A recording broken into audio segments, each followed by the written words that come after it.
Hai parents! Kenalin, aku Glacilaria. Aku Zeka. Aku Stephanie.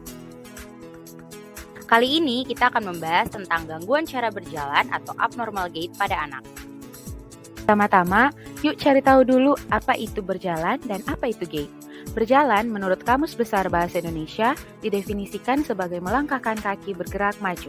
Sedangkan gait berdasarkan Kamus Saku Kedokteran Dorland didefinisikan sebagai cara atau gaya berjalan yang terjadi karena sebuah proses kompleks dari sistem kerja saraf, otot, dan juga tulang tubuh kita. Nah, gait sendiri terbagi jadi dua loh, ada yang normal gait dan abnormal gait. Tapi kapan ya anak itu bisa berjalan? Nah, parents, perhatikan ya grafik ini untuk memantau perkembangan anak. Normal gait pada anak, yang pertama ada intoing outoing, di mana anak tampak berjalan dengan kaki yang mengarah ke dalam atau pigeon feet, atau kaki yang mengarah keluar. Kondisi ini disebabkan karena 3 hal. Yang pertama, torsi tibia, di mana kaki bagian lutut ke bawah akan mengarah ke dalam atau keluar, dan sembuh tanpa pengobatan sebelum usia 4 tahun atau sebelum usia sekolah. Yang kedua, ada femoral version, di mana paha akan memutar ke dalam atau keluar. Kondisi ini biasanya ketahuan saat usia 2-4 tahun dan akan membaik dengan sendirinya.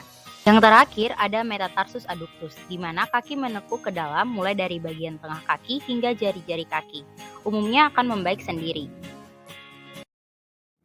Selanjutnya ada knock knees, di mana kaki tampak seperti huruf X dengan kaki yang melengkung ke dalam sehingga kedua lutut saling membentur. Kondisi ini akan sembuh sendiri maksimal hingga usia 7 tahun. Lalu ada juga bow legs, di mana kaki tampak seperti huruf O dengan kaki yang melengkung keluar sehingga kedua lutut saling menjauh.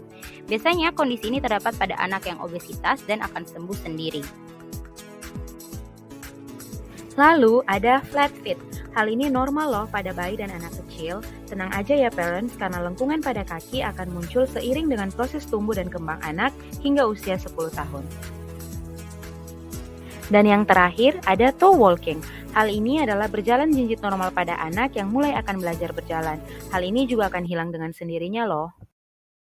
Nah, tadi kan sudah dibahas oleh Stephanie dan Glacilaria tentang normal gait. Sekarang kita bahas tentang abnormal gait, di mana terdapat 4 yang paling sering ditemui. Yang pertama ada antalgic gait. Dalam kasus ini, anak ditemukan pincang karena menghindari memijakan kaki pada bagian yang sakit. Nah, yang kedua ada yang namanya toe walking gait with absent heel contact. Seperti gambar di samping ini. Parents ingat kan salah satu tipe normal gait tadi ada yang namanya toe walking gait.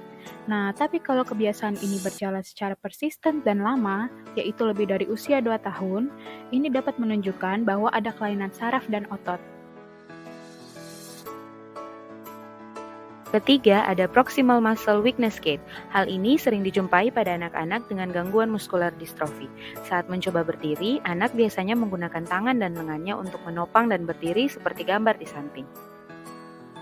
Dan yang terakhir ada clumsy gait. Seperti namanya, anak dengan kasus ini sering jatuh, tersandung, dan seringkali ceroboh, bahkan tidak telaten dalam melakukan aktivitas, misalnya berpakaian, makan, dan juga belajar. Nah, jadi parents harap lebih memperhatikan dan peka ya terhadap kondisi anak karena mereka tidak merasakan nyeri, baik pada normal gait maupun beberapa abnormal gait, sehingga kondisi ini seringkali terlambat untuk diketahui. Nah, benar banget parents, seperti yang sudah Zeka sampaikan. Selain itu, jika ada anak yang pincang, mudah tersandung dan jatuh, maupun mengalami nyeri saat berjalan, parents dapat segera konsultasikan ke dokter spesialis anak atau ortopedi sebagai upaya pencegahan maupun pengobatan. Karena kondisi ini jika dibiarkan dapat mempengaruhi aktivitas anak saat ini dan juga masa depan anak, baik dalam pendidikan, karir maupun sosialnya loh. Karena seperti sebuah pepatah, lebih baik mencegah daripada mengobati. Sekian informasi dari kami. Bye parents!